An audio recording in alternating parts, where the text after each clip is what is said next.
Boa tarde, estamos de volta aqui com elas nas trincheiras no canal Guerra da Informação. Eu e Marta Padovani aqui sempre, todas as sextas-feiras, às 15h30, trazendo para vocês as notícias mais impactantes da semana. Bom dia, Marta, como você está? Você está muda?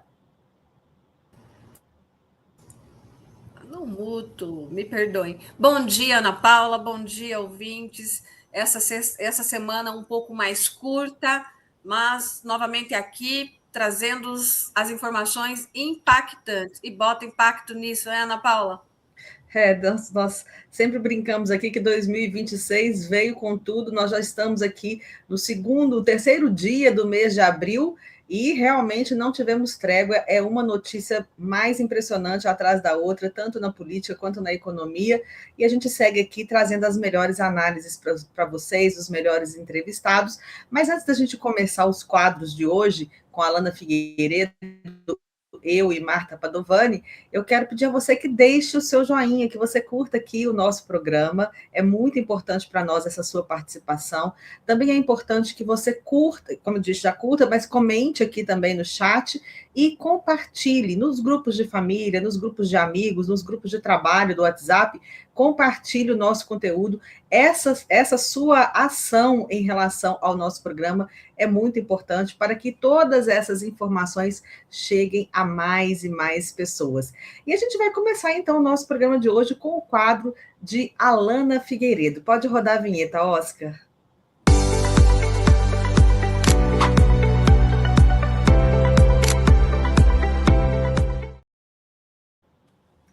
Muito bem, nós tivemos aí a Alana Figueiredo e agora a gente vai para o quadro sobre economia, Unpacked, comigo, Ana Paula Rocha. Pode rodar a vinhetinha também.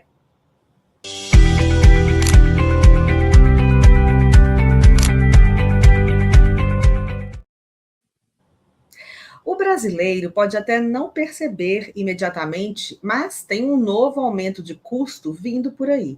E ele começa no céu, mas termina no seu bolso. A Petrobras anunciou um reajuste de cerca de 55% no querosene de avião, o combustível dos aviões, em função aí da guerra que está acontecendo lá na região do Irã.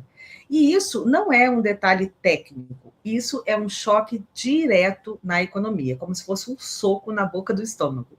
Hoje, o combustível já representa 45% dos custos das companhias aéreas, ou seja, não existe milagre. Esse aumento vai ser repassado. E o repasse já começou. Especialistas apontam que a alta das passagens é praticamente inevitável, com impacto direto na inflação. Mas não para por aí. Quando o custo sobe nesse nível, as empresas não só aumentam os preços, elas também cortam rotas, reduzem voos e deixam cidades menores ainda mais isoladas, sem nenhum voo. Isso encarece tudo. Porque o transporte aéreo no Brasil não é luxo, é infraestrutura. Afeta turismo, afeta negócios, afeta logística e até o preço de produtos. Agora vamos ao ponto central. Esse aumento acontece no momento em que o Brasil já vive um cenário de desequilíbrio fiscal total, como a gente vem denunciando aqui em vários quadros aqui do Elas nas Trincheiras. Nós já vivemos um cenário de desequilíbrio fiscal completo, com pressão sobre juros, dívida e inflação. E aí surge o problema político. Quando o governo permite ou não consegue evitar um choque desse tamanho em um insumo estratégico, como é o caso do querosene para as empresas aéreas, ele amplia ainda mais a sensação de perda de controle da economia. E o eleitor sente isso de forma muito concreta. Lembrando que nós estamos em ano eleitoral e tudo isso vai afetar ainda mais o desgaste do governo federal nas eleições de 2026. Porque, como eu disse, o eleitor sente isso de forma muito concreta. A passagem aérea fica mais cara, menos opções de voo, viagens mais difíceis, turismo mais caro e o efeito cascata, que os preços vão ficando mais altos em diversos setores e não apenas nas passagens aéreas em si. É o tipo de impacto que não aparece só nos indicadores, aparece no dia a dia de todos os brasileiros.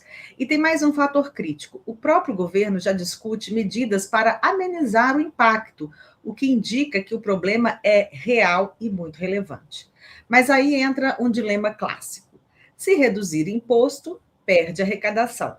Se subsidia, aumenta gasto. Ou seja, se reduz impostos das companhias aéreas para equilibrar os preços, como ele está tentando fazer, inclusive com o ICMS nos estados em relação ao diesel, se ele reduz esses impostos, ele perde a arrecadação.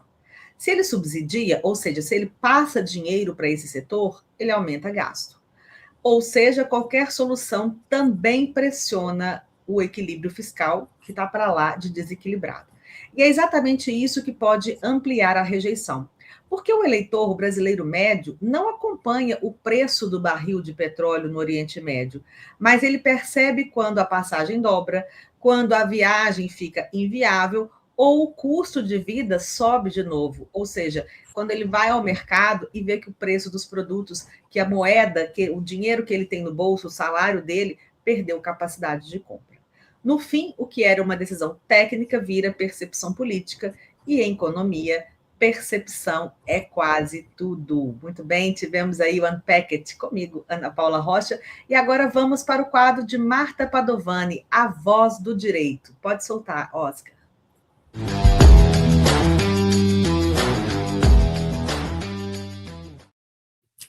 Nós estamos acompanhando aí a Voz do Direito. E nos últimos tempos, diversas pautas legislativas e debates públicos, como a chamada discussão sobre misoginia e outras propostas aí que envolvem discurso, opinião e responsabilização. E dentro desse cenário, uma percepção tem se tornado cada vez mais presente na sociedade. Hoje, nós precisamos tratar desse tema. E é um tema central para qualquer democracia séria: a liberdade de expressão. Mas não de forma superficial. Nós vamos tratar isso sobre a ótica do direito constitucional e das consequências práticas que estamos vivendo. A Constituição de 88, ela é objetiva. No artigo 5º, inciso 4º, garante a livre manifestação do pensamento. No inciso 9º, assegura a liberdade de expressão da atividade intelectual, artística, científica e de comunicação, independentemente de censura ou licença. E, ao mesmo tempo, no inciso 10, protege a honra, a imagem e a vida privada. Isso revela um ponto técnico essencial, principalmente em tempos em que vivemos agora, às vésperas das eleições. Não existe direito fundamental absoluto. Existe convivência entre direitos fundamentais. Portanto, a liberdade de expressão, ela encontra limites, mas é aqui que o ponto jurídico central está. Esses limites precisam ser objetivos, previsíveis e compatíveis com o princípio da segurança pública. O que o ordenamento jurídico brasileiro sempre estabeleceu foi uma distinção muito clara: opinião é protegida, crítica, inclusive severa, é protegida. Mas a imputação falsa de fato criminoso, a ofensa, a honra objetiva e subjetiva, isso gera responsabilização, inclusive com tipificação penal. Nós estamos falando aqui de calúnia, difamação e injúria, previstos no artigo 138, 139 e 140 do Código Penal, e também de responsabilidade civil por dano moral. Até aqui, o sistema é coerente, funciona dentro de uma lógica de equilíbrio. O problema não está na existência de limites. O problema está na forma como esses limites estão sendo aplicados. Quando a interpretação deixa de ser objetiva e passa a ser ampliativa, quando conceitos jurídicos indeterminados passam a ser utilizados sem critérios uniformes, falamos aí também incluindo essa PL da misoginia, com um conceito amplo, conceito aberto, há abertura para muitas interpretações, e principalmente quando há insegurança quanto ao que efetivamente está sendo considerado ilícito. Nós temos um cenário preocupante aí. Porque o direito ele não pode operar na lógica da incerteza. O direito exige previsibilidade. E esse é o núcleo do Estado de Direito do qual nós defendemos. Se o cidadão não consegue antecipar as consequências jurídicas da sua conduta, nós temos uma ruptura funcional do sistema. E isso gera um efeito que não está na lei, mas é absolutamente real: a autocensura. O indivíduo deixa de se manifestar, não porque a lei proíbe, mas porque ele não sabe mais onde está o limite. Muitas coisas nós devemos falar e ficamos calados. Em outros momentos, não devemos e falamos. E isso é gravíssimo, não saber o limite. Dentro da ótica constitucional, nós temos que ter o conhecimento desse limite. Porque a liberdade de expressão não é apenas um direito individual. Ela é um instrumento estruturante da democracia. Sem liberdade de expressão, não há debate público qualificado. Há liberdade de expressão. Sem debate, não há controle social. E sem controle social, o poder deixa de ser efetivamente limitado. Agora é preciso deixar algo muito claro. Defender a liberdade de expressão não é defender a irresponsabilidade. Irresponsabilidade. Ninguém está acima da lei. Ninguém tem o direito de destruir reputações, de imputar crimes falsamente ou de causar dano deliberado. A responsabilização é necessária, ela é legítima e ela é jurídica, mas ela precisa obedecer critérios. E aqui entra mais um ponto que ganha ainda mais relevância no momento que estamos vivendo, especialmente nesse período eleitoral. É preciso fazer o chamado à responsabilidade, porque o ambiente eleitoral, por natureza, ele intensifica esses discursos, amplifica as emoções e muitas vezes incentiva falas que ultrapassam os limites jurídicos. E é exatamente nesse cenário que o cuidado deve ser redobrado. A liberdade de expressão, ela não pode ser utilizada como escudo para práticas que configurem o abuso, nem para disseminação de acusações sem prova, nem para ataques à honra que extrapolem o campo do debate jurídico legítimo. Porque quando o discurso ultrapassa os limites legais, ele deixa de ser exercício de direito e passa a ser ato ilícito. E isso gera consequências penais e também eleitorais. Portanto, mais do que nunca, é necessário refletir sobre a forma como se fala, sobre o conteúdo do que se fala e, principalmente, sobre os limites jurídicos que não podem ser ignorados. E aqui entra um princípio fundamental para finalizar, que não pode ser afastado. O princípio da legalidade. Ninguém pode ser punido por conduta que não esteja previamente definida como ilícita. E mais, não se pode ampliar por interpretação aquilo que a lei não previu de forma clara. Portanto, difamação, injúria e já estão previstos, já são crimes previstos. Vamos aí aguardar novos acontecimentos com relação ao que tentam criar, além do que já existe na proteção jurisdicional. Deixamos aí para o campo do direito e o arbítrio que, bem intencionado ou mal intencionado, pode estar compatível ou incompatível com o Estado democrático de direito do qual nós defendemos. Muito bem, tivemos aí o quadro de Marta Padovani falando muito bem aí dessa questão da voz do direito, nessa questão do PL da misoginia, né, Marta? Que vai seguir para a Câmara dos Deputados. Foi aprovada no Senado e a expectativa é que a Câmara dos Deputados possa fazer aí, ou impedir o PL ou fazer ajustes nesse projeto de lei para que ele não fique com essa subjetividade toda, com todas essas lacunas que estão dando brechas aí para diversas interpretações. Lembrando, gente, que além da questão jurídica que a Marta levantou muito bem, nós vamos ter consequências práticas. Já se falam aí que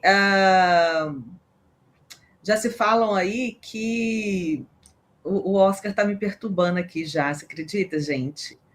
Eu nem vou falar o que você escreveu aqui, Oscar. É, vou pôr nos comentários, porque o Oscar tira a minha concentração. As consequências práticas do PL da misoginia, que as mulheres vão perder aí oportunidades de emprego em todos os níveis de qualquer empresa, desde a pessoa que faz lá a limpeza, cargos mais administrativos, passando por gerências, até os cargos de CEO, porque você imagina uma reunião de diretores de uma empresa em que alguém discorde de uma CEO de operações, por exemplo, e dependendo de como for a discordância, ou se um superior hierárquico numa empresa chamar a atenção de uma mulher, pode ser ela uma administrativa, pode ser ela uma CEO, pode ser ela uma funcionária da limpeza, dependendo de como falar, se essa mulher se sentir aí ofendida, ela pode fazer uma denúncia de misoginia.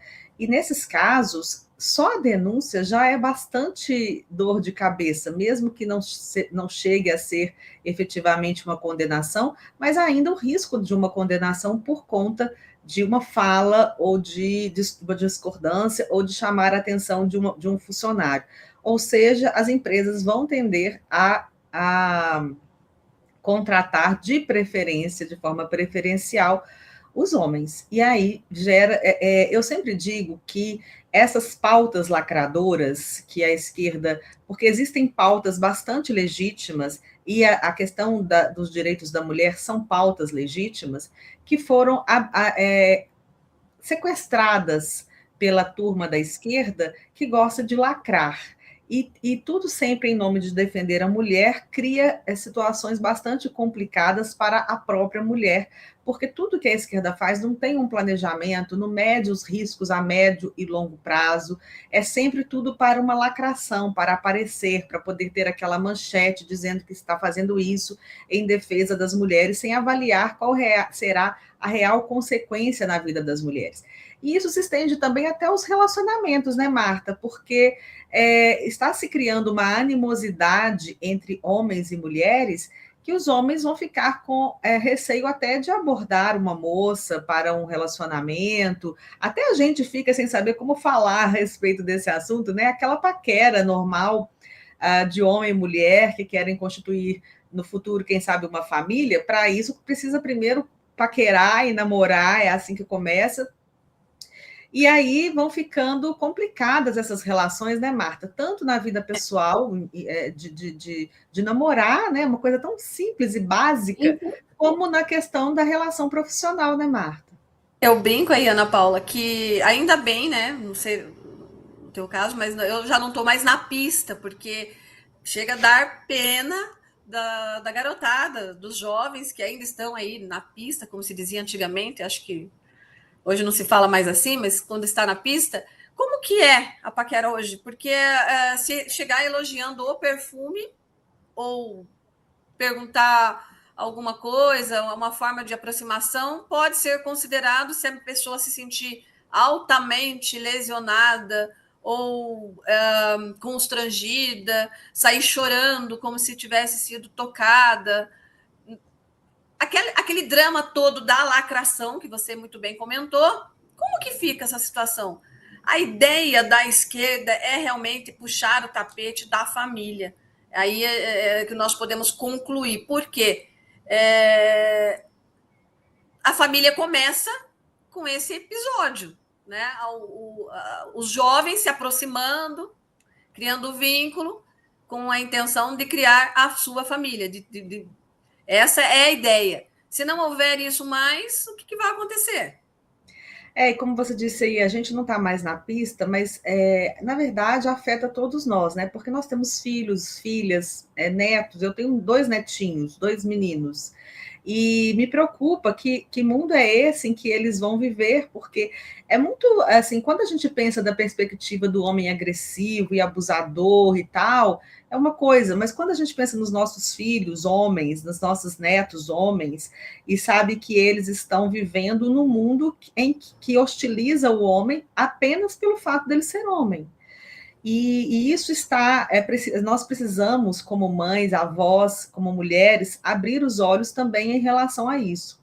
proteger as meninas, sim, sempre, mas o caminho de hostilização do homem está também muito, muito preocupante.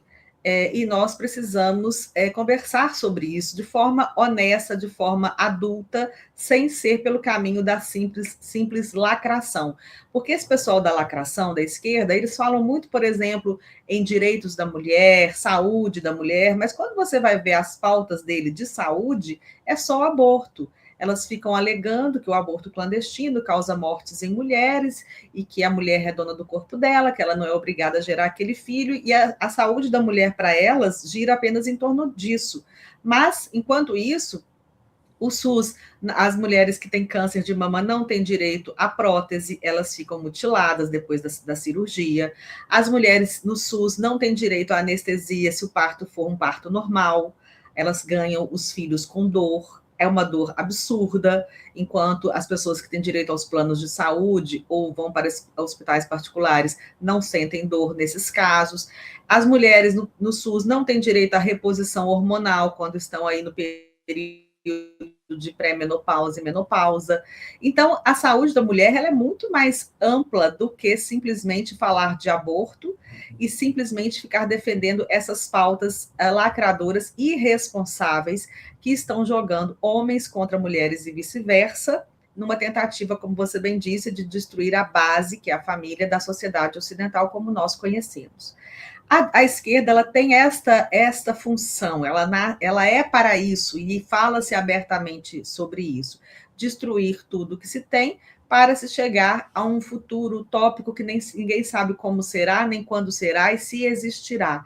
Enquanto os conservadores, o pessoal mais à direita, tende a manter as estruturas e buscar uma evolução nessas estruturas, porque a gente precisa sempre evoluir, e também nessa área dos direitos da mulher, mas como uma evolução e não como uma ruptura com o que está posto. Inclusive, Marta, só fazendo aqui esse parênteses, que eu acho que é importante, a gente é um programa só de mulheres, e muitas vezes a gente está sempre nas pautas das notícias e não tem espaço para falar de uma pauta que é fria, né? Porque é um assunto que não está acontecendo exatamente agora.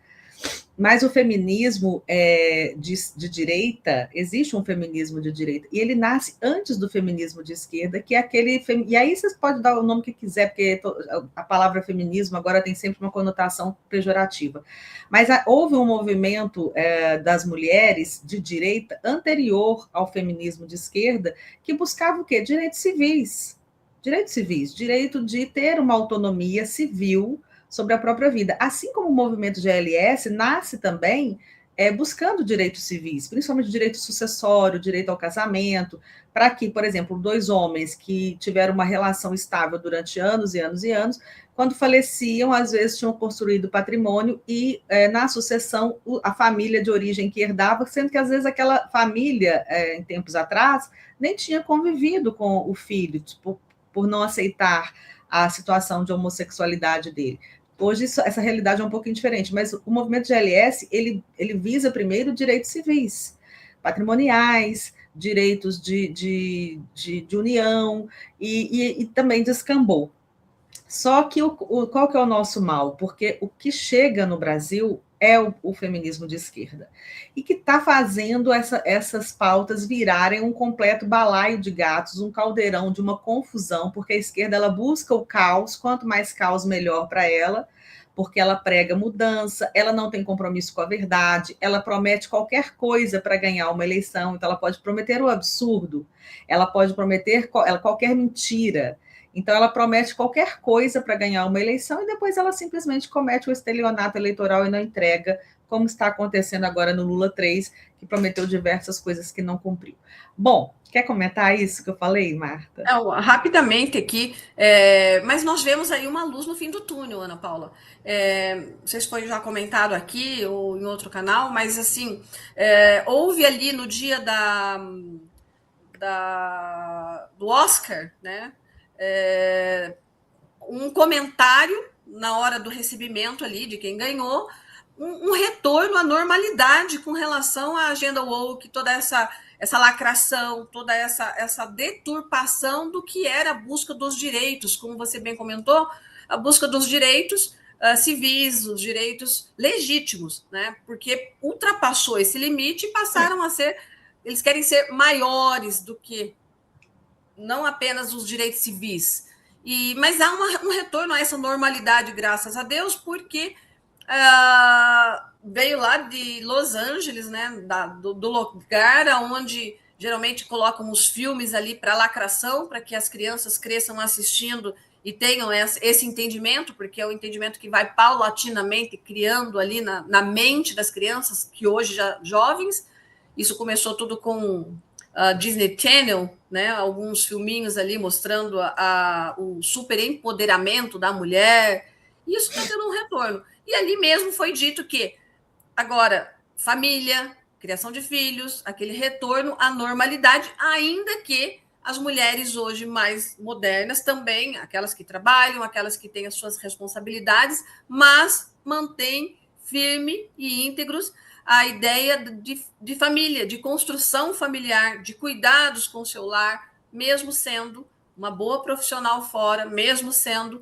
E aí os direitos iguais, né? Homem e mulher serem iguais nos direitos, mas a gente continua querendo que os homens carreguem o saco de cimento, né? Exatamente, até porque biologicamente eles têm mais força, gente, não adianta, não é? E aí, só voltando à questão dos meus netinhos que eu falei, por exemplo, daqui 15 anos, não é? Eles vão começar a ter interesse de namorar e arrumam uma namoradinha no colégio, por exemplo. A gente vai ficar numa preocupação imensa, porque e se essa menina inventar que ele fez alguma coisa, ou se numa briga de namoro for dito alguma coisa, entende? Olha como é que a gente está tornando difícil a vida para todo mundo. Então, paralelamente, na contradição, porque eles são naturalmente, por essência, contraditórios, defende-se uma pena de 5 anos de prisão para alguém que simplesmente talvez ofendeu ou foi mais rígido na forma de falar, ou ofendeu realmente uma mulher, mas eles são contra aumento de pena para estupradores, por exemplo. Eles são contra aumento de pena, eles são contra, por exemplo, a castração química de estupradores. Então, para os estupradores, tá beleza, não pode ofender. E aí eles ficam criando essas situações, e a gente está vendo, e olha, as mulheres precisam realmente de proteção contra aqueles companheiros que são abusadores. Não estou dizendo que não precisa, nós temos realmente casos, é importante a gente cuidar deste assunto. O problema é a irresponsabilidade na forma de fazer isso.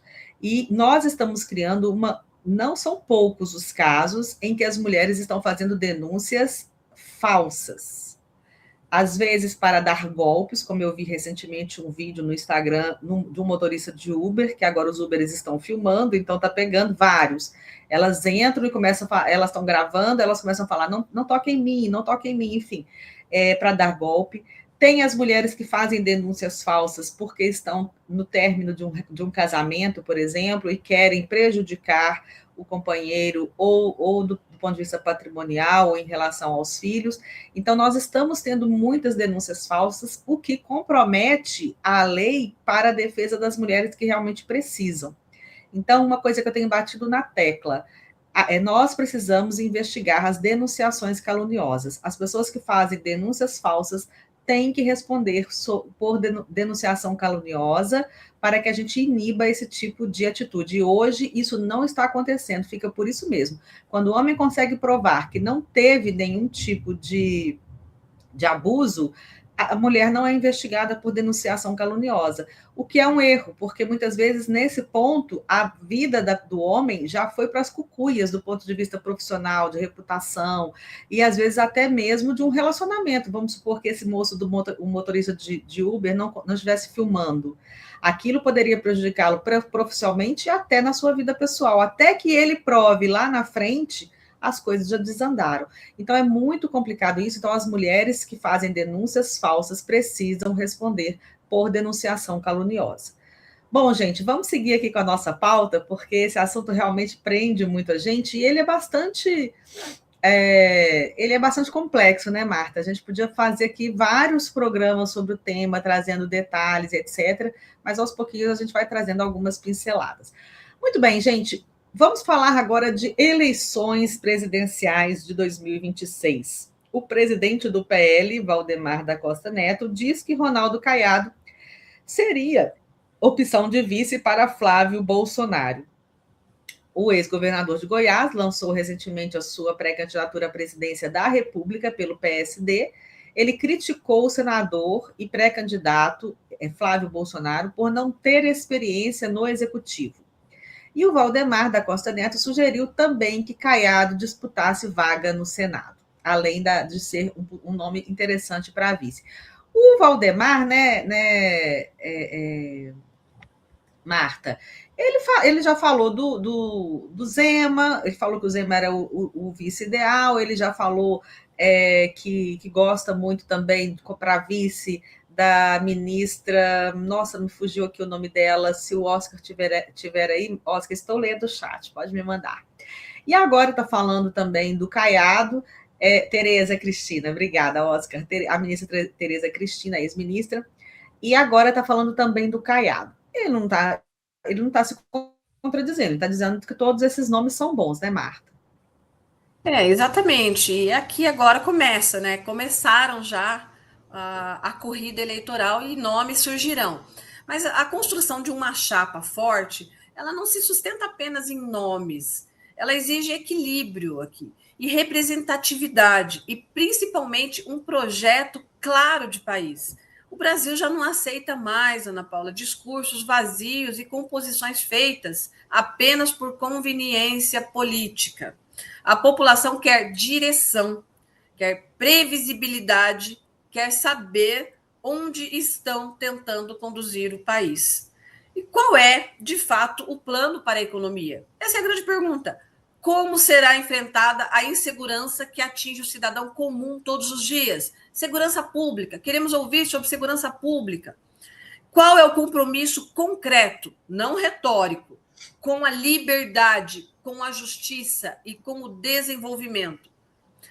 Eu penso que mais do que alianças, o que está em jogo é a credibilidade. O Brasil precisa de um projeto que seja compreensível, consistente e, acima de tudo, possível de ser executado. Nomes surgirão, vários. Eu acredito que até o final aí, a última data previsível, surgirão outros nomes, especulações. Isso indica que apenas o jogo começou. Estamos aí, estamos na pista. Nessa Muito pista nós bem. estamos. Olha, Marta, eu vi um vídeo do Romeu Zema, inclusive, dizendo que não houve nenhum contato até o momento oficial, nem de Flávio Bolsonaro, nem do Valdemar da Costa Neto, de ninguém oficial do PL, procurando o Romeu Zema para conversar sobre essa candidatura à vice-presidência, que são só notícias nos jornais, mas que essa conversa, esse convite, de fato, ainda não ocorreu oficialmente. Então, isso é bom a gente deixar claro, porque o Romeu Zema, por exemplo, ele está no papel dele. Ele segue sendo candidato à presidência da República, pois se não houve ainda um convite oficial, ele não pode, ele vai dizer que ele é candidato a vice, então vai concorrer Caiado, Zema e Tereza Cristina. Ah, nós queremos ser vice. Não existe candidato a vice. Nós noticiamos já recentemente que o presidente Jair Bolsonaro, antes de ser internado, tinha a intenção de se reunir, de receber Romeu Zema para convencê-lo a ser vice de Flávio Bolsonaro. Então, vamos seguir aí atentas, é um nome interessante, nós vamos falar de pesquisa daqui a pouquinho. O estado de Minas Gerais realmente é um fiel da balança, e nós vamos mostrar como é que está Lula e Flávio Bolsonaro lá em Minas Gerais, e o Caiado também, para mostrar a importância disso aí. O Ronaldo Caiado, ele já traz uma força aí na questão do tema segurança pública, que está muito sensível para as eleições desse ano. Mas o fato, né, Marta, é que isso só vai se resolver realmente nas convenções dos partidos, e tudo pode acontecer até o último instante. Né? Lembrando que o PSD teve uma estratégia muito louca, muita gente defendeu, mas eu sempre achei meio estranha, quando ele levou para o partido todos os presidenciáveis, Caiado, Ratinho Júnior e o Leite. E aí ficava estranho aquilo, porque os três eram presidenciáveis. Mas, enfim, não, o Kassab é um grande articulador, está fazendo tudo, não sei o quê, parará, parorô. Bom, aí não deu certo a candidatura de Ratinho Júnior, não teve ainda até agora, até o momento, uma composição. O Oscar está falando que é uma chapa trans. Não está no conceito de chapa trans, Oscar, está mais um balaio de gato mesmo, o PSD. E parece, então, que essa articulação meio que saiu pela culatra, porque dizem que ele queria também negociar ele ser vice do Tarcísio em São Paulo. Lá em Minas Gerais também, um dos candidatos ao governo, que é o candidato apoiado por Romeu Zema, que é o vice-governador, que hoje é governador, Matheus Simões, também é do PSD.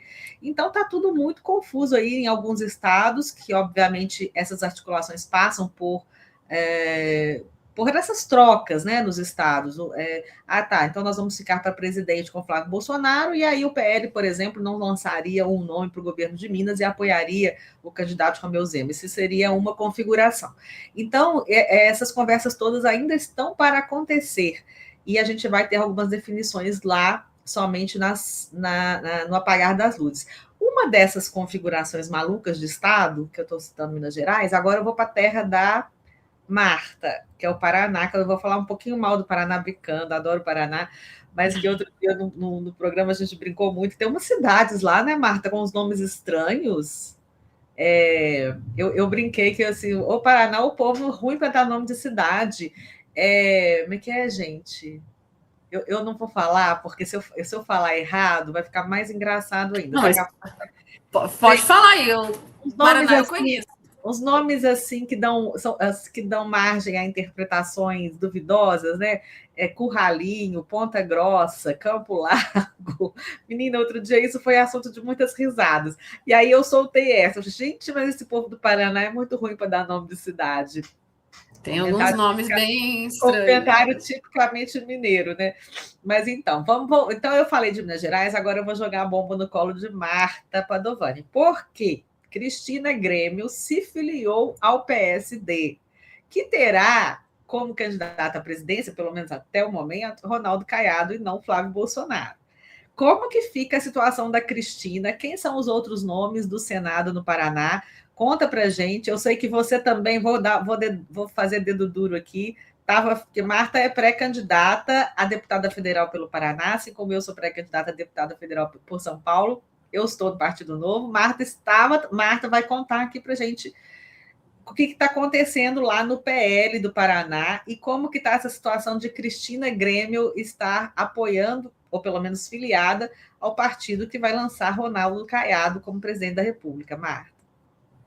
Olha que até agora eu não entendi essa relação de última hora. Nós sabemos aí que essa dança das cadeiras ela ocorre, é bem natural, até a última data. Existe aí uma dança das cadeiras, mas eu entendo que não pode ser mudado a sua linha de raciocínio ou a sua pauta, até mesmo os seus objetivos, né? Não muda. É como se dissesse que o caráter interno, você pode estar num caminho, seja de bicicleta ou de carro, mas você está naquele caminho. Ali eu coloco, podemos estar em um partido, em outro, mas que falam a mesma língua, que caminham junto, que têm a mesma pauta, com pequenas divergências, mas sem grandes mudanças de objetivos. Quando muda-se o objetivo, eu penso que a pessoa realmente não tinha um objetivo muito interno, muito consolidado. Vai para o lado que o vento toca. Isso me dói um pouco, me preocupa até, porque mudanças elas são possíveis e elas são aceitáveis e são até saudáveis.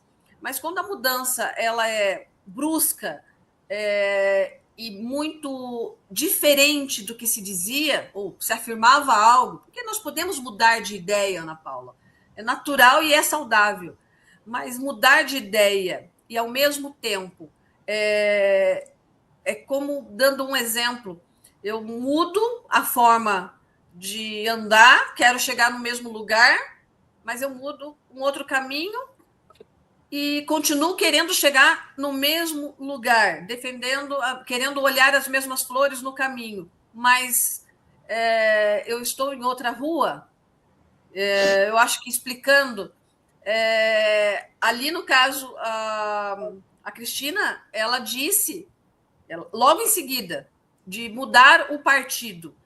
dizendo que houve a mudança, um partido que é contrário ao sistema e ainda assim continuar dizendo que apoia Flávio Bolsonaro. Na minha percepção, na minha humilde percepção, é um pouco contraditório. Eu posso estar errada aí, eu gostaria até que você comentasse um pouco sobre isso. Me parece contraditório você achar que você estando em outro caminho, você vai ainda continuar apoiando ou esperando ou dizendo que apoia o anterior, que é completamente diferente. Olha, Marta, eu adoro a Cris, né? A Cristina. Eu estive com ela, inclusive, segunda-feira. Nós estávamos lá em Belo Horizonte. Inclusive, Marta, teve o lançamento, segunda-feira, em Belo Horizonte, da AJOIA, que é a Associação de Jornalistas Independentes do Brasil, Associação Brasileira de Jornalistas Independentes. E a Cris estava lá, o Augusto Nunes, o Serrão, e eu estive presente. Na minha terra, eu aproveitei para visitar minha mãe. Inclusive, quero te convidar, tá, Marta, para participar da Associação Brasileira de Jornalistas Independentes, a Joia. Então, eu gosto muito da crise e para mim é até difícil falar dela. Como se eu fosse falar de você também, Marta, você fica esperta na hora que você for deputada federal, porque a gente tem que comentar. Então, eu não posso fugir do assunto só porque eu gosto muito da crise. A Cris, recentemente, já havia protagonizado um bate-boca, inclusive com Chiquini, em função dela ter se filiado à União Brasil, se não me falha a memória. Aí, na época, houve aquele burburinho. Agora, ela sai do União e vai para o PSD. Dá um cheirinho assim de pragmatismo, talvez porque o PSD tenha mais recursos financeiros, uma candidatura ao Senado é necessária, esses recursos financeiros, ou talvez por causa do desgaste do União Brasil, que de certa forma está beirando aí algumas interseções. Aqui, ó, o Oscar está dizendo que ela alegou que tinha um acordo com o Moro quando ela foi para a União Brasil. O Moro agora é candidato. Está meio confuso, me recorda aí. O Moro é candidato a governador. Candidato ao governo, ao governador do estado de Paraná. Aqui, esse povo está deixando a gente louca. Ele é candidato a governador e ela seria candidata ao Senado. Aí teve ela era do União e foi para. Não, mas aí recentemente que teve aquela conversa que o Chiquini falou mal dela, foi quando ela se filiou à União Brasil, deu uma entrevista ao lado do Moro, não foi isso? E agora ela está indo do União para o PSD. Ou ela foi para outro partido antes, Marta? Acho que não. Eu ouvi, mas também de jornalismo independente, que ela estava com um convite do PL, inclusive. Estava com um convite, mas acho que não foi. Não chegou aí. Que ela estava lá no União Brasil com o Moro. E favoritíssima. E o Moro agora fechou com o PL para apoiar o Flávio Bolsonaro. Então, assim, é muito estranho. Na minha concepção, não sei os detalhes, não conversei com ela. Está aberto aqui, tá, Cris? Para você, vou mandar um convite para ela na sexta-feira que vem, vir aqui conversar com a gente e explicar as suas motivações, porque não está dando realmente para entender, a gente quer entender. Nós temos certeza que a Cris tem aí as suas justificativas das escolhas que ela está fazendo. Em relação a ela ter falado logo depois que está apoiando Flávio Bolsonaro, eu não vi a publicação. Mas eu acredito que não pode ser ela não é uma pessoa incoerente para estar afiliada num partido que vai lançar candidata a presidente da República e ela está falando que vai apoiar outro, sendo que ela sabe que não pode. Eu acho que está mais para o esquema tipo Delanhol do Novo. O Delanhol ele está trabalhando nos bastidores para que o Romeu Zema seja o vice de Flávio Bolsonaro.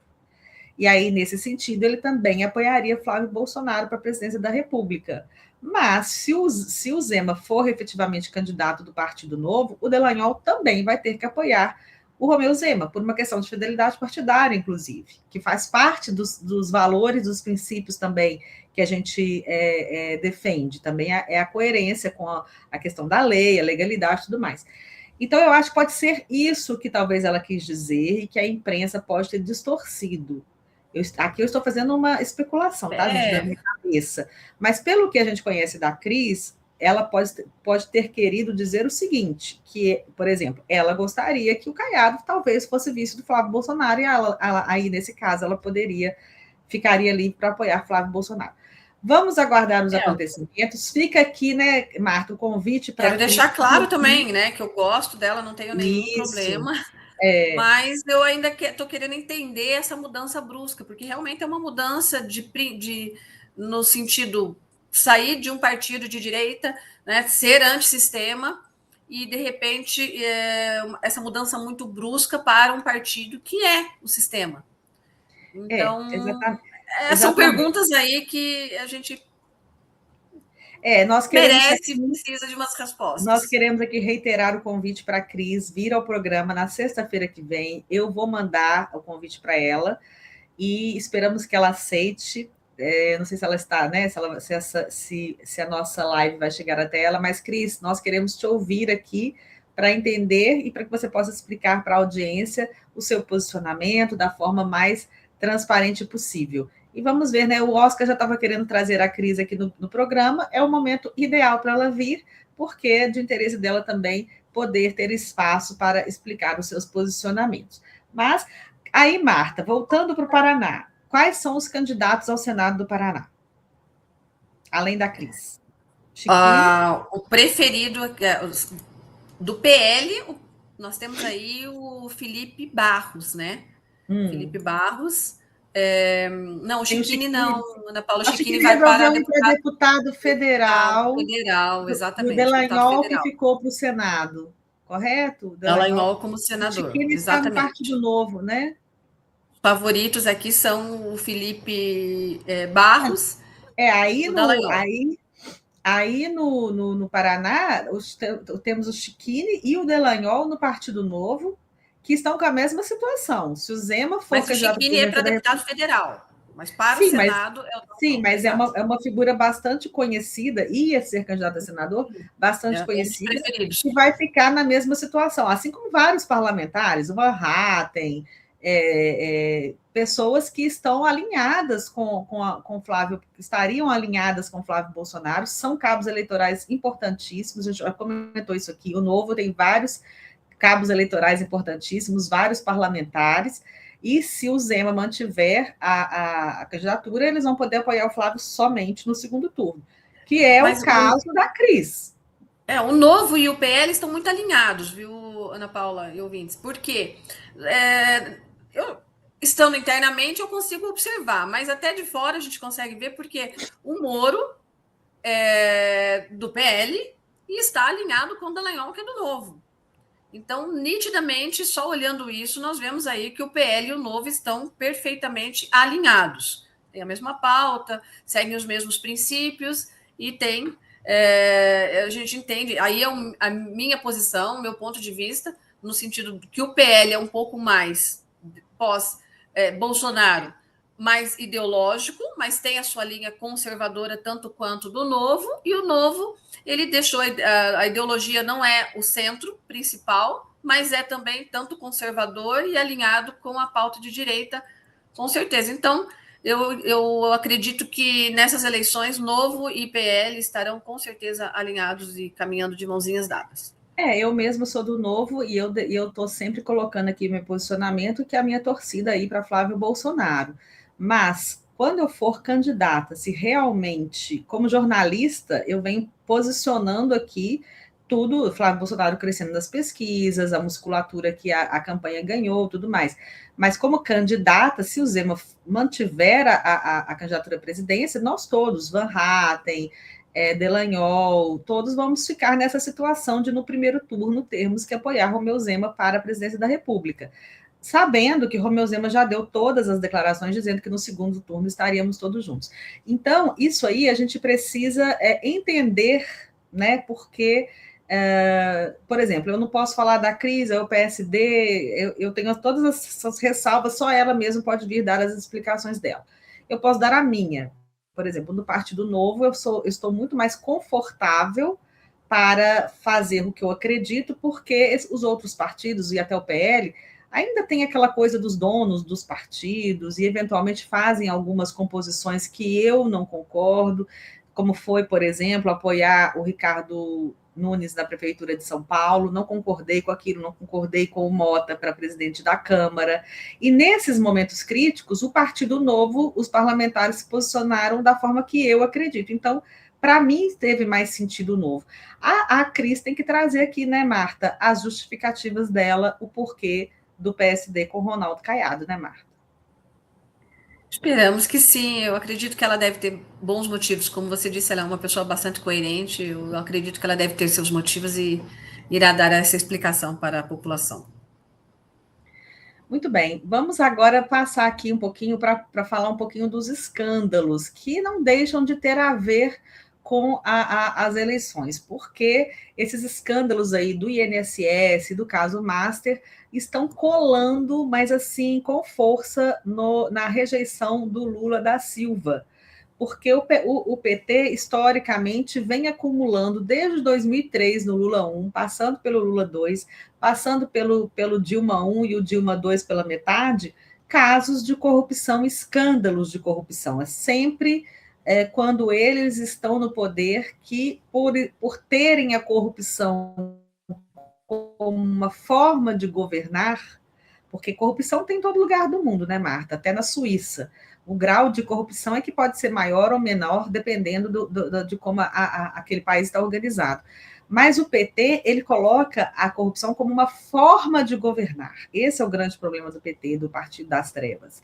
E aí nós temos, então, o caso Master agitando aí os bastidores de Brasília, e o Zetel está aí em busca da delação premiada. E o advogado do Zetel, então, se reuniu com o André Mendonça.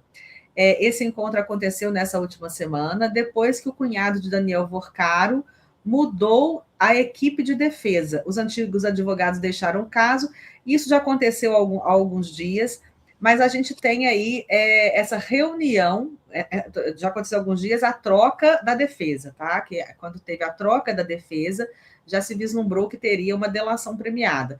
E agora ele se reuniu com o Mendonça e, ao mesmo tempo, está buscando aí essa delação premiada também o Fabiano Zetel, que é cunhado do banqueiro Daniel Vorcaro, e o advogado, então, se reuniu com o André Mendonça, relator do caso Master. O encontro aconteceu nessa última semana, e os advogados antigos deixaram o caso após divergência sobre a possibilidade de um acordo de delação. E a gente está aí na expectativa, Marta, dessa delação de Daniel Vorcaro, do Zetel e de outros, parece que outros empresários também vão fazer a delação. E o André Mendonça já foi firme que a delação, se ele esconder alguma coisa da delação, que depois, com as provas que a Polícia Federal está conseguindo, ficar confirmado que ele omitiu, aí ele perde a delação, né? O direito da delação, né, Marta? Exatamente, a lei já deixa bem claro isso. Ela tem que ser integral, transparente, espontânea, e é isso que nós esperamos. Mas aí, no caso do Master, o ponto central dessa notícia é o núcleo do caso. Parece ter entrado aí numa fase de salve-se quem puder, né? No caso do Fabiano Zetel, o cunhado do Daniel Vorcaro, que trocou a defesa, e a nova equipe foi até o TSE, segundo as informações aí dadas pelo G1, inclusive, se reunir com o André Mendonça, que é o relator do caso, e isso acontece no contexto da Operação Compliance Zero, que apura suspeitas de fraudes financeiras, corrupção, lavagem de dinheiro, tudo isso que é o modus operandi da esquerda que nós vemos o tempo todo. Obstrução e outros crimes ligados ao Banco Master. A operação já teve várias novas prisões agora em março, e o próprio inquérito foi prorrogado por mais 60 dias para diligências consideradas imprescindíveis, que seriam essas delações, e que elas venham de forma integral. Mas agora tem um detalhe importantíssimo nesse caso. Essa reunião com o ministro, Ana Paula, vamos tentar entrar aqui nesse parâmetro. Reunião com o ministro não significa delação fechada. A delação premiada, ela não é um prêmio por desespero. A gente precisa entender esse ponto, porque para funcionar a colaboração, ela precisa trazer informação útil. Falamos aqui já diversas vezes isso. E verificável, útil, verificável, relevante para a investigação. o que me parece é que uma dessas entrevistas, dessas buscas atrás do relator ministro o André Mendonça, alguém da equipe da advocacia do Vorcaro, da defesa do Vorcaro, ele queria que não retirar alguns nomes e ainda ter maiores benefícios do que aqueles que, se ele tivesse dito todo a verdade e tivesse dito na íntegra o que precisa ser dito, ele teria um benefício X. Ele queria dizer menos e ainda ter mais benefícios. Aí fica complicado, porque não basta querer delatar, né? Precisa entregar o que realmente mude o jogo. E esse é justamente o tipo de fase em que cada investigado tenta medir quanto sabe. E nós queremos saber o que eles sabem. Quanto pode contar e o que consegue negociar. Mas parece que eles estão com medo de liberar nomes. Ele segue aí, segundo está noticiando alguns jornalistas investigativos que têm as suas fontes, ele segue aí tentando proteger, ou não delatar Alexandre de Moraes. Só que a polícia está fazendo as suas...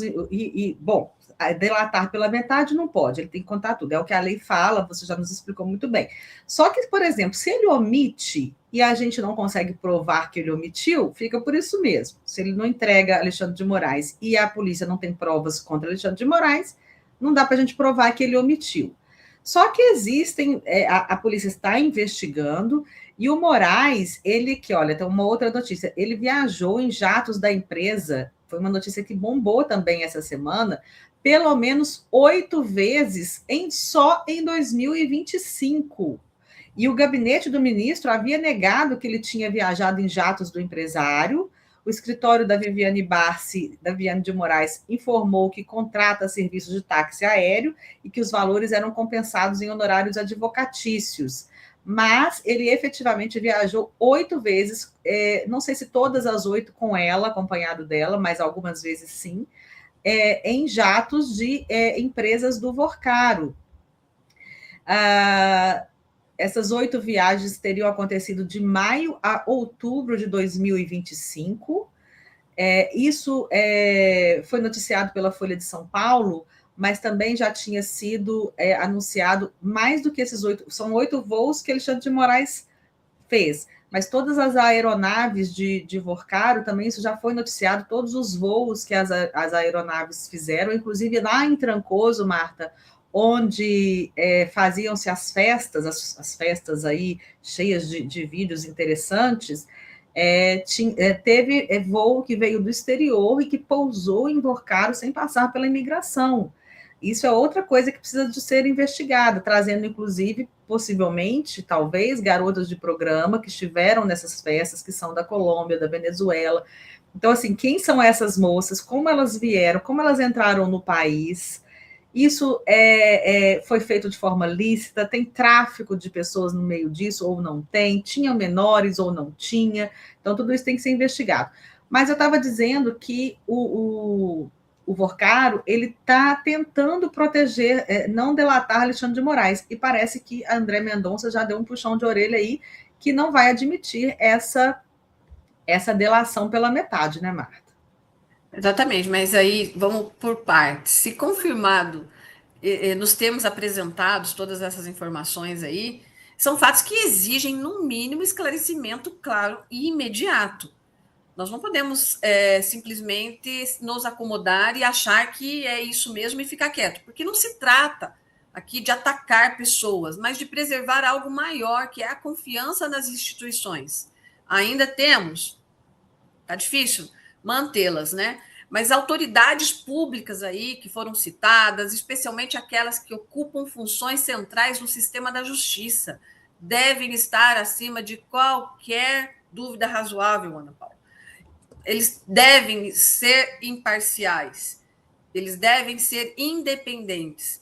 E a transparência não é um detalhe, é exatamente um dever.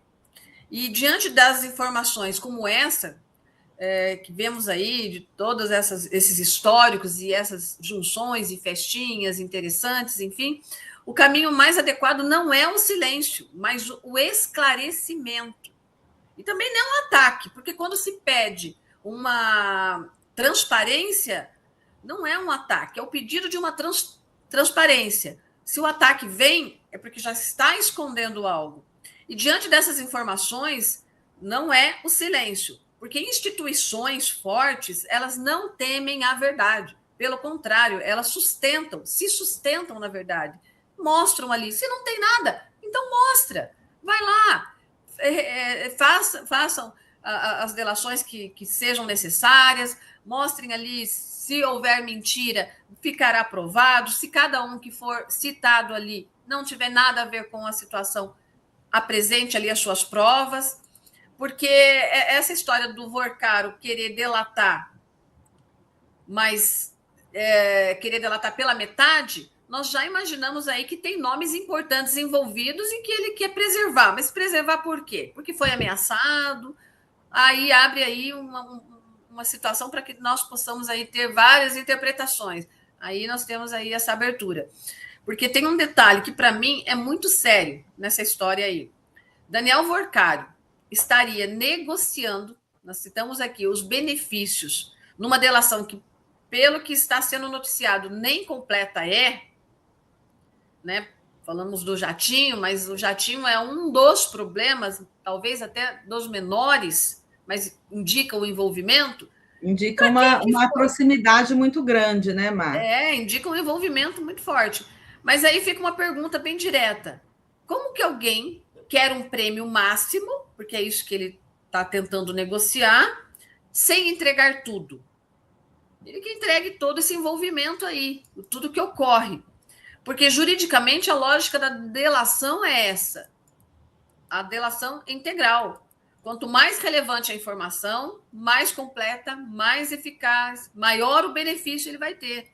Agora, quando começa assim, escolhe o que falar, deixa nomes de fora e ainda quer o benefício elevado, isso quebra totalmente a lógica do Instituto da Delação. E aí entra um ponto delicado. Isso deixa de parecer colaboração e começa a parecer uma negociação estratégica. Eu quero saber, nós queremos saber quem ele, nessa tentativa de falar pela metade, quem ele tenta proteger. É o que mais a gente quer saber. É lógico que a gente quer saber todos os envolvidos, mas justamente o que mais ele quer proteger é o que mais a gente quer saber. Então, como diz o Oscar aqui no chat privado, tem que ser uma delação master. Olha o trocadilho do Oscar, tá engraçadinho hoje. Gente, é só fazendo uma correção aqui, Marta. Eu me confundi aqui. Tá muito confuso mesmo tudo e deixa a gente, às vezes, de saia justa aqui no programa. O Moro é que saiu do União Brasil e foi para o PL, está correto, vai ser candidato a governador pelo PL. E a Cris alegou que ela, quando foi para o União Brasil, tinha um acordo com o Moro. E aí o Moro saiu do União Brasil, foi para o PL, e aí as coisas devem ter mudado dentro do União Brasil, até talvez não dando espaço para ela ser candidata ao Senado, não sabemos. Vamos ouvir dela quando ela vier aqui. Mudando aqui a nossa pauta, para a gente finalizar o programa, uma última pauta ainda dá tempo. Estrategista de Trump posta foto com Flávio Bolsonaro e reitera apoio à candidatura Bolsonaro 2026. O estrategista político Jason Miller, muito próximo ao presidente dos Estados Unidos, Donald Trump, voltou a declarar apoio à candidatura do senador Flávio Bolsonaro por meio de uma publicação no X. O assessor publicou uma foto, inclusive, ao lado do pré-candidato e do Eduardo Bolsonaro, ambos filhos do ex-presidente Jair Bolsonaro. Junto à imagem, o Jason Miller escreveu Bolsonaro 2026, let's go, e figuras da bandeira do Brasil e dos Estados Unidos. Jason Miller já havia manifestado seu apoio a Flávio no final do mês passado, após um encontro entre os dois na Conferência de Ação Política Conservadora, o CEPAC, que aconteceu no Texas. Marta, vários interlocutores norte-americanos, Jason Miller, tivemos também aquele outro conselheiro lá do norte-americano para assuntos do Brasil, que queria visitar Jair Bolsonaro, várias sinalizações de pessoas próximas a Donald Trump, mostrando essa preferência pelo nome indicado por Jair Bolsonaro. Qual é como você enxerga isso? Qual é a influência que isso poderia ter para o bem ou para o mal nas eleições de 2026? Olha, isso aqui é bem mais interessante do que parece à primeira vista, ao meu ponto de vista. Quando o Jason Miller posta Bolsonaro 2026, let's go, ao lado do Flávio Bolsonaro, ele não está tirando uma foto simpática ali, não, do evento. É um movimento político e calculado. Mas vamos traduzir isso de forma bem direta. Isso é sinalização internacional de apoio, com certeza. É construção de narrativa antes da eleição começar. E é um teste de nome. Sim, Flávio está sendo testado como presidenciável. E isso está sendo testado em todos os lugares. Agora, um ponto interessante, que esse tipo de gesto não muda o voto sozinho, mas muda a percepção. E política é muito de percepção. Quando alguém ligado ao Donald Trump faz isso, a mensagem implícita é: esse aqui é o nome que conversa com o mesmo projeto que está voltado aos Estados Unidos. Isso fala tudo, né? E isso conversa diretamente com um público específico no Brasil, o público conservador, que já enxerga paralelos entre Brasil e Estados Unidos. Mas agora vem uma parte estratégica, que pouca gente fala, mas é bastante relevante. Isso também serve para dentro do nosso próprio grupo político, porque quando surge apoio internacional, fortalece o nome dentro da direita. Começa a organizar quem vai liderar o jogo e evita fragmentação. O nome fica mais forte, com certeza. E não é só para o eleitor, é também um tabuleiro interno, né, Ana Paula? Uhum. Que tem esses dois lados. Os apoiadores mostra força, para os apoiadores mostra força, dá sensação de respeito global, cria esse entusiasmo. E para os adversários, vira discurso de interferência estrangeira, questionamento de soberania, narrativa de dependência, aquilo, blá, blá, blá, todos que falam, né, quando querem criticar. E que teve demais no Biden. Quando era o Biden, ele interferiu verdadeiramente, tem pessoas confessando isso. O Barroso era presidente do TSE e ele confessou, não sei se foi numa entrevista ou em redes sociais, dizendo que ele foi lá pedir ajuda do Biden para a questão do combate às fake news. E teve dinheiro recebido de entidades internacionais pelo Instituto do Felipe Neto, que tinha convênio com o TSE para esse combate às fake news, ou seja, teve dinheiro de entidade internacional, isso não pode, a legislação brasileira não permite, não foi da USAID não, Oscar, da USAID não ficou, acho que não sei se ficou comprovado que veio dinheiro para o Instituto Felipe Neto, teve uma outra organização que não era governamental dos Estados Unidos, mas que era do Soros. Mas a legislação eleitoral é clara, a gente não pode receber dinheiro estrangeiro nenhum que interfira nas eleições do Brasil, porque isso significa que o povo brasileiro não está decidindo, está sofrendo influência externa para decidir. Uma coisa é uma empresa daqui fomentar qualquer coisa financeiramente, doar dinheiro lá para o Instituto Felipe Neto. Outra coisa é uma empresa de fora, um instituto de fora, um governo de fora. Isso está significando que a nossa soberania está sendo prontamente atacada. Então, isso ficou por isso mesmo, tá? Isso ficou por isso mesmo. Mas essas interferências americanas, elas aconteceram e as falas vieram dos próprios. O Felipe Neto confessou isso nas redes sociais, e o Barroso também confessou, fora os outros indícios que a gente tem.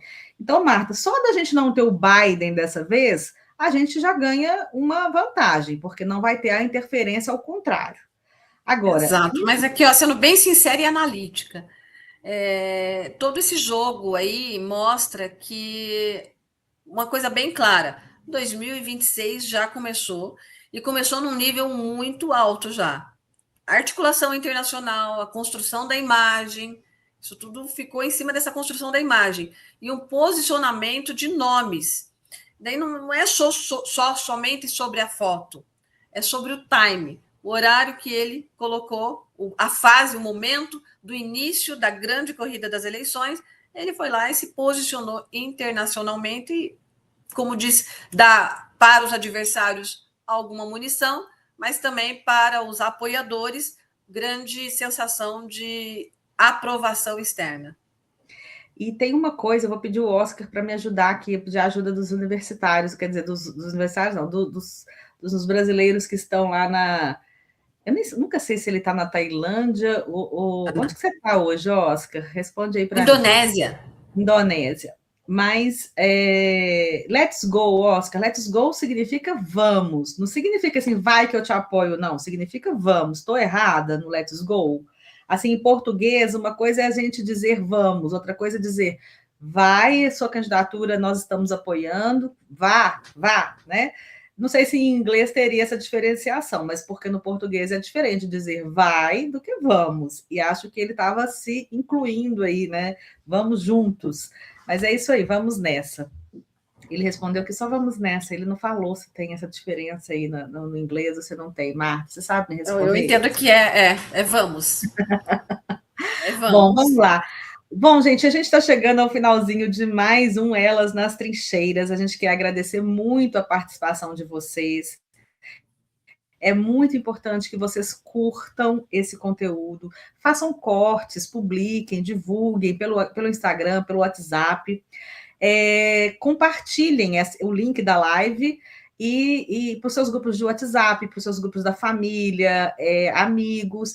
Essa é a parte que nós esperamos de vocês, porque assim o conteúdo chega a mais gente, a gente vai tendo mais audiência e a gente consegue continuar fazendo esse trabalho. Não esquece de ativar o sininho, porque o Guerra da Informação ele tem uma programação ao vivo todos os dias, de segunda a sexta-feira. Então, se você ativar o sininho, você vai receber as notificações e vai ser lembrado que temos um programa novo no ar, tá bom? Todos os dias. Hoje ainda teremos no final da noite, né, Oscar? Tem um programa ainda de 10 minutos. Qual que é o nome do programa? Coloca aí para mim, por favor. Marta Padovani, suas considerações finais. Isso aí.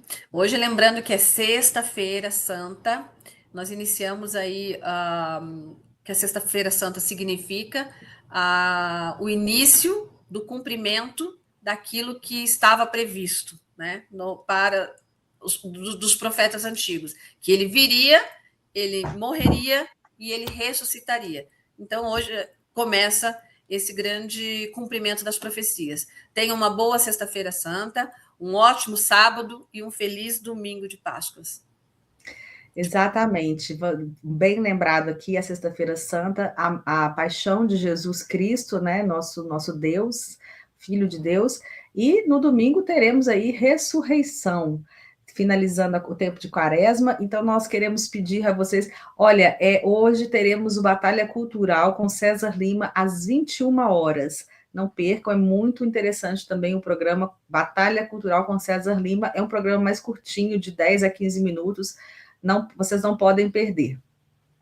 Então, nós queremos desejar a você uma ótima sexta-feira, um ótimo final de semana, que Deus abençoe grandemente, poderosamente a vida de você, da sua vida, da sua família, nesse final de Quaresma, na ressurreição do Senhor Jesus, nessa sexta-feira de paixão e na ressurreição no domingo.